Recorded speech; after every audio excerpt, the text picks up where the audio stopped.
Саламатсыздарбы урматтуу көрүүчүлөр. Бүгүн шаршемби Жогорку кеңештин жалпы жыйынында эл өкүлдөрү өлкөнүн ар тарабындагы көйгөйлөрдү парламент трибунасынан көтөрүп, бир катар маанилүү мыйзам долбоорлорун карашты. Жыйында айтылган актуалдуу маселелер жана негизги жаңылыктар менен сиздерди мен Айым Кеңеш кызы тааныштырам. Биз менен болуңуздар. Бүгүн Жогорку кеңештин жыйынында коомдогу курч көйгөйлөргө өзгөчө көңүл бурулду. Салтка айланган ар кандай маселелер саатында эл өкүлдөрү социалдык абалга, инфратүзүмгө, билим берүү жана саламаттык сактоо тармактарына токтолушуп, тиешелүү мамлекеттик органдарга конкреттүү тапшырмаларды беришти. Кененирээк кийинки материалда.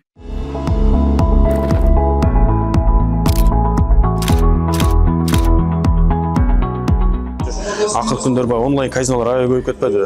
Анын аркасында биздин жарандарыбыз өзгөчө жаштар арасында онлайн казиного баягы берилип, акчасын салып, керек болсо баягы кылмышка барып аткандар дагы бар да, уурулукка барып, же акча башка бирөөнүн адам каражатын уурдап, үйдүндөгүлөр бир нерсе сатып дегендейчи. Ошолорду чектөө боюнча бир чара көрсөк деген демилге өтөрдүм. Анткени мага кайрылгандардын арасында айтып атышат, ушу үйдөгү бар буюм сатып үйдү дейт. Керек болсо баягы өзүнүн адам жоготуп, суицидке барган адамдарга чейин алып барып атат экен да. Ошо онлайн казинолорду чектөө боюнча бир катар маселелер көтөрдүк. Жеке мектептерге, бала бакчаларга жер бөлүп берсе, алар салышса, ушул мектеп деген проблемасын чогуу чечсек деп, азыр бир мектеп салганда деле бюджеттен ошол мектептин мугалимдерине айлык акы, коммуналдык услугалар менен камсыз кылуу үчүн деген аябай көп акча кетип калат да. Ошондуктан жеке мектептерге ошол жерде берип колдоо көрсөтсө, жанагы табигый атаандаш түзүлүп, сапаттуу билим көтөрүлөт, жана ошондой эле баалар түшөт. Жеке мектептердеги баалар аябай кымбат болуп атпайбы? Ошол баягы конкуренция болгондо баа түшөт да, анын сапаты жакшы. Ошол нерсени эмне үчүн мэрия колдобойт, эмне үчүн акимдер колдобой жатат деген маселени көтөрдүк. Бизде Нарын районунун эмгекчил деген айыл бар. Ошол эмгекчил айылында илгери союз таркагандан кийин 2000ден ашуун айылдын тургундары өздөрүнүн үлүш жерлерин баягы маалында налогун төлөй албай калышып, башка категорияга өткөрүп берип, айыл чарба багытынан жайыт багытына өткөрүп беребиз деп деги документ чыгарылып калган экен. Бул жерде ошол айылдык кеңештин, райондук кеңештин токтомдору, айылдык депутаттардын токтомдору туура эмес чыгып калганга байланыштуу, эл менен макулдашылбай, ошол жалпы 2000ден ашык элдин макулдугу жок ошол жайытка өткөткендигине байланыштуу кайра кайтарып берүүңүздөрдү өтүнөбүз деп президентибизге дагы, жогорку кеңешке дагы кат жазып, көптөн бери кайрылып келип атышат. Ошонун алкагында бул маселени бүгүн көтөрүп, протокол тапшырма берүүнү сурандым. Ноокат районуна караштуу Апшыр Ата туристтик зонасыны ички туризм жана сырткы туризмден өнүктүрүү багытты көтөрдүм. Ал жерде бүгүнкү күндө электр энергия тармактарындагы тутумдарын жаңылоо, түзүү, ошондой эле бул Апшыр Ата дарыясынын боюндагы жерлерди бул трансформациялап, ошондой эле жана биздин ишкерлерге, инвесторлорго жакшы шарттар түзүү максатында бул жакшы шарттар түзүлгөн болсо, албетте биздин мына ички жана тышкы туризмдер өнүгөт деген максатта. Жалал Абад областынан Созак районунун Кызкөл айыл өкмөтүнө караштуу Карамарт айылынын тургундары кайрылган болчу. Бул кайрылууда мурда көптөгөн жыл мурда ошол жердин эле тургундары өздөрү иш чара чогулушуп, Ашар жолуна мектеп курушкан. Бирок бүгүнкү күндө ал жакта 300дөн ашык окуучулар окуганына карабастан абдан начар да. Бул жакта спорт залы да жок, биринчиден. Экинчиден, ошончалык эскилиги жеткен, авариялык абалга келген. Дубалдарынан олуттуу чоң жаракалар кетип, ал жактан жамгыр жааса, ошол жактан биздин окуучулар суу болуп, абдан начар экен да акыбалчы. Биринчиден ошол жаңы мектеп куруш керек, заманбап мектептер деп айтсак болот. Бүгүн парламент жыйынында министрлер кабинеттин төрагасы демилгелеген көп патирлүү үйлөрдүн турак жана турак эмес жайларынын менчик ээлеринин шериктиктери жөнүндө Кыргыз Республикасынын мыйзамына өзгөртүүлөрдү киргизүү тууралуу мыйзам долбоору каралды. Турак жай менчик ээлеринин шериктигинин түзүү, жыйналыштарын өткөрүү тартибин караган өзгөртүүгө депутаттар тарабынан суроо талаптар арбын айтылды.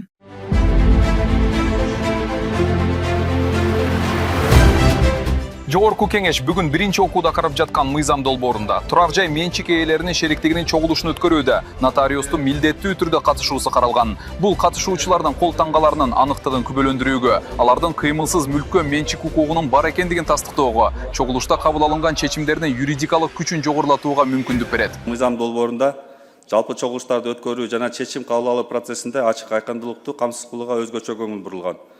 Практика көрсөткөндөй, чогулуштарды өткөрүү процессинде каттоо жана добуш берүү барактарынын кол тамгаларынын аныктыгы, менчик ээлеринин чогулушуна иш жүзүндө катышуусу боюнча талаштар көп келип чыгат. Ушуга байланыштуу мыйзамга тиешелүү өзгөртүүлөр киргизилип, добуш берүү процессинин тактыгы жана ишемдүүлүгүн камсыз кылуучу кошумча укуктук механизмдер каралууда. Мындан тышкары документте көп кабаттуу үйлөрдүн чогулуштарына жергиликтүү бийлик өкүлдөрүн да катыштыруу белгиленген.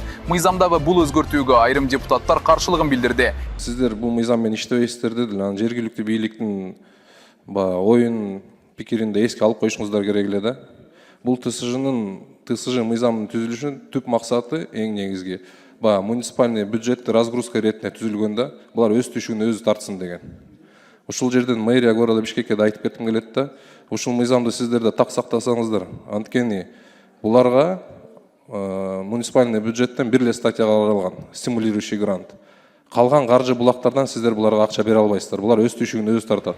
Муну менен катар мыйзам долбоорунда шериктиктин мүчөлөрүнүн реестрин жүргүзүү, жалпы жыйындарды өткөрүүнүн тартибин тактоо, шериктиктин башчысынын мөөнөтүн 2 жылдан 3 жылга узартуу сыяктуу нормалар сунушталууда. Депутат Исманали Жороев аны түзүү зарылчылыгы жана мүчөлөрдөн чогулган каражаттардын максаттуу пайдаланышына кызыкты. Мамлекет тарабынан көзөмөлдөнүш керек го деген ойдомун да. Мындай бир мэрияга алып туруп бир мындай көңүл буруп карабайсыздар. Мисалы 1000 сомдон жыябы, 500 сомдон жыябы, буякта азыр жаңы элитный квартиралар деле түзүлүп атат основной ТСЖлар, туурабы?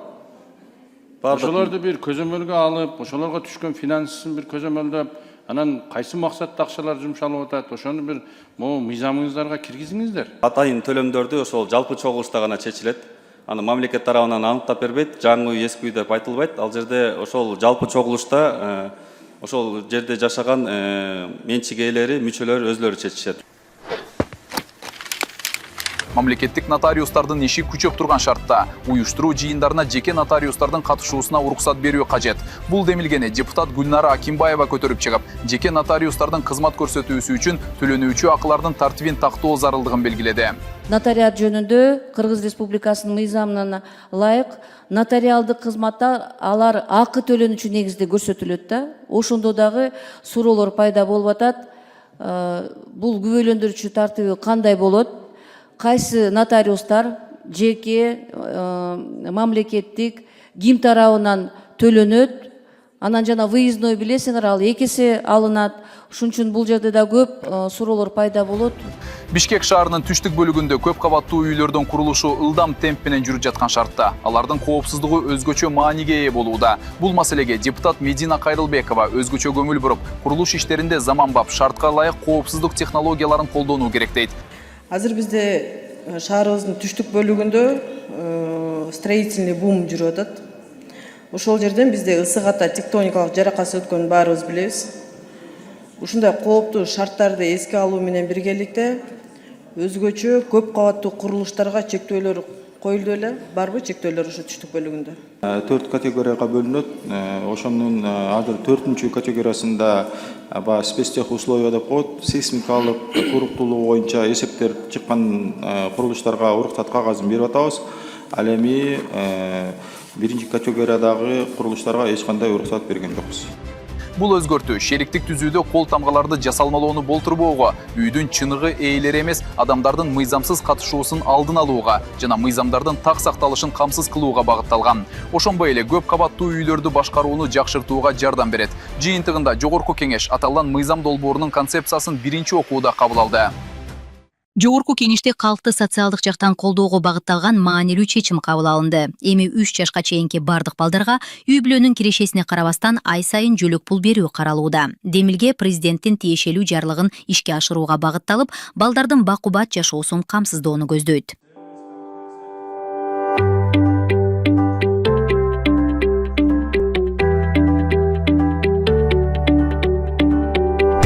Үй бүлөнүн кирешесине карабастан 3 жашка чейинки бардык балдарга ай сайын 1200 сомдон жүлөк пул берилмекчи. Эмгек социалдык камсыздоо жана миграция министринин орун басарынын айтымында документ президенттин 2026 жылдын 6 мартындагы жарлыгын ишке ашыруу максатында иштелип чыккан. Өлкө ичинде ар бир 3-чү бала жакырчылыкта жашап атат. Ошолордун ичинде 3 жашка чейинки балдарды колдоо бул баланын жетишсиз тамактануусун, ден соолугунун жабыркоосун жана алардын өсүшүн, артта калуусун жоюуга көмөк болот деп биз эсептейбиз. Мамлекеттик бюджеттен 3,1 миллиард сом керектелет. Жаңы өзгөртүүлөргө ылайык бала ырысы аталышындагы ай сайын берилүүчү мамлекеттик жөлөк пул ар бир балага төрөлгөндөн тартып 3 жашка чейин дайындалат. Бул үчүн үй бүлөнүн кирешеси эске алынбайт. Ушул пособияны айыл жергелерине акцентти көбүрөөк кылып ошол жактагыларга бербейлиби? Баягы ички миграцияны дагы эле бир токтотуп калып, көпчүлүгүн эле билебиз да, кыйналганын айынан шаарга келишип атат. Ички миграция жүрүп жатат. Бирок шаарга келсе, алар андан бешбеттер кыйналып атат. Ошол жакка акцентти көбөйтпөйлүбү? Кандай дейсиз? Бул жөлөк пул бардык балдарга, 3 жашка чейинки балдарга, ошо алыскы жайгашкан конуштарга, бийик тоолуу конуштарына, ошол эле маалда шаарда жашаса, ошо шаардагыларга да. Ошол айылдарга же бир аз суммасын көбөйтүп койсо болобу, болбойбу? 1200 эмес?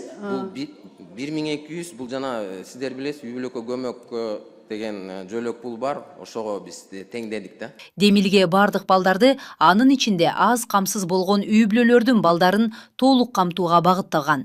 Ошол эле учурда 16 жашка чейинки балдары бар муктаж үй бүлөлөр үчүн үй бүлөгө көмөк жөлөк пулу сакталат. Парламентте белгиленгендей, мыйзам социалдык колдоонун жеткиликтүүлүгүн кеңейтүүгө жана балдардын жашоо шартын жакшыртууга багытталган маанилүү кадам болуп саналат. Ошондо 3 жаштагы балада калабы же 3 жашка чейинки? 3 жашка чейин. 1 жана 2 жаштагы балдар. Төрөлгөндөн баштап 3 жашка чейин. Ошондо 1 жаштагы жана 2 жаштагы балдар. 1-2 жаштагылар дагы. 3 жаш албайт да ошондо? Жок, 3 жашка чыкканда жөлөк пул токтойт. Токтойт. Жыйынтыгында жогорку кеңеш мамлекеттик жөлөк пулдар жөнүндө мыйзамга өзгөртүүлөрдү киргизүү тууралуу мыйзам долбоору каралып, 3 окууда кабыл алынды.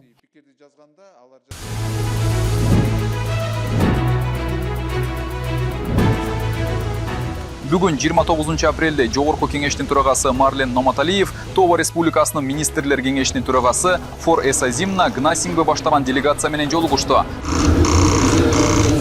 Парламент имаратында өткөн барлашууда тараптар эки өлкө ортосундагы алакаларды арттыруу боюнча ой бөлүшүп, парламенттер аралык кызматташтыкты өнүктүрүү тууралуу сөз кылышты. Төрага Марлен Маматалиев алгач Фор Эсазимна Гнасингбе баштаган делегацияны 2 күн мурун белгиленген Того Республикасынын эгемендүүлүк күнү менен куттуктап, Кыргызстанга жасаган алгачкы тарыхый сапарына ийгиликтерди каалады.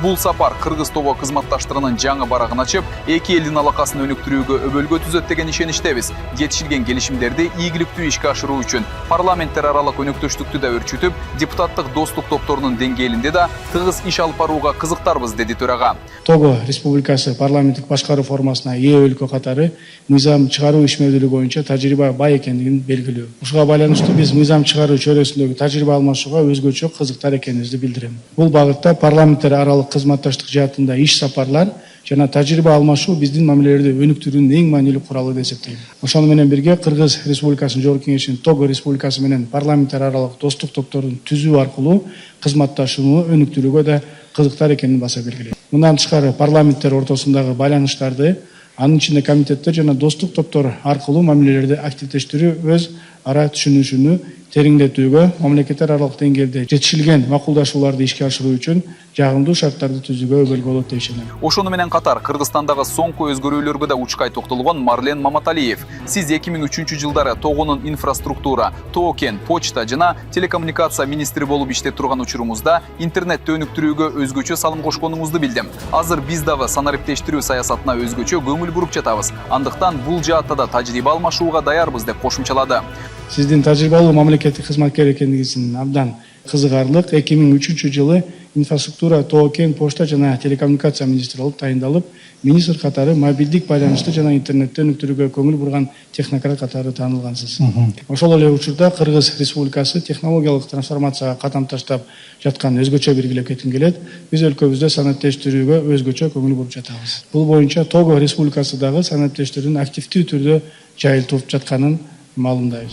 Өз кезегинде Того Республикасынын министрлер кеңешинин төрагасы Фор Эсазимна Гнасингбе эки өлкө ортосундагы алакалардын жаңы барага ачылганын белгилеп, 9 министр коштоп келген Кыргызстандагы иш сапары жемиштүү болуп жатканын билдирди. Андан сырткары Того мамлекетти 1,5 жыл мурун парламенттик башкарууга өткөнүн маалымдап, андыктан парламенттик дипломатия мамлекеттер аралык мамилелерде негизги ролду ойнойт. Биз Кыргыз парламенти менен бардык багыттарда кызматташууга кызыктарбыз деди. Муну менен катар тараптар институттар аралык байланыштарды гана өнүктүрбөстөн, жарандар ортосундагы тыгыз алаканы да калыптандыруу зарылчылыгына токтолду. Биз сиздер менен кызматташышка барганга кызыктарбыз. Анткени Того менен Кыргызстандын ортосунда кандайдыр бир деңгээлде окшоштуктар бар. 1,5 жылдан бери биз парламенттик системага өттүк. Того Республикасынын депутаттары Кыргыз Республикасындагы парламент депутаттары менен достук группаларын түзүп, жакшы алгылыктуу иштерди алып барат деп ишенем. Пока байланыштар институттар арасында ортосунда болуп атат. Бирок мен каалоом бул байланыштарды биз дагы тереңдетип чыңдап, жаштарга билим берүү, социалдык жашоону жакшыртуу боюнча чогуу долбоорлорду ишке ашырып, бир байланыштарыбызды, кызматташтыгыбызды чыныгы реалдуу деңгээлге алып келсек. Андан соң төрага Марден Маматалиев Фор Эсазимна Гнасингбе баштаган делегацияга жогорку кеңештин жыйынынын жүрүшүн көрсөтүп, парламенттин ишмердүүлүгү тууралуу кеңири маалымат берди.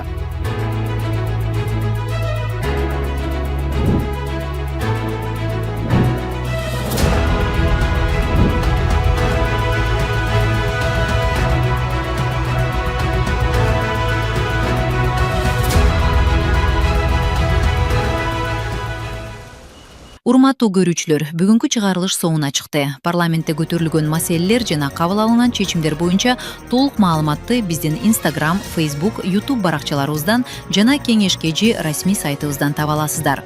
Биз менен болгон убактыңыздар үчүн рахмат. Кийинки эфирлерде кайрадан жолукканча аман болуңуздар.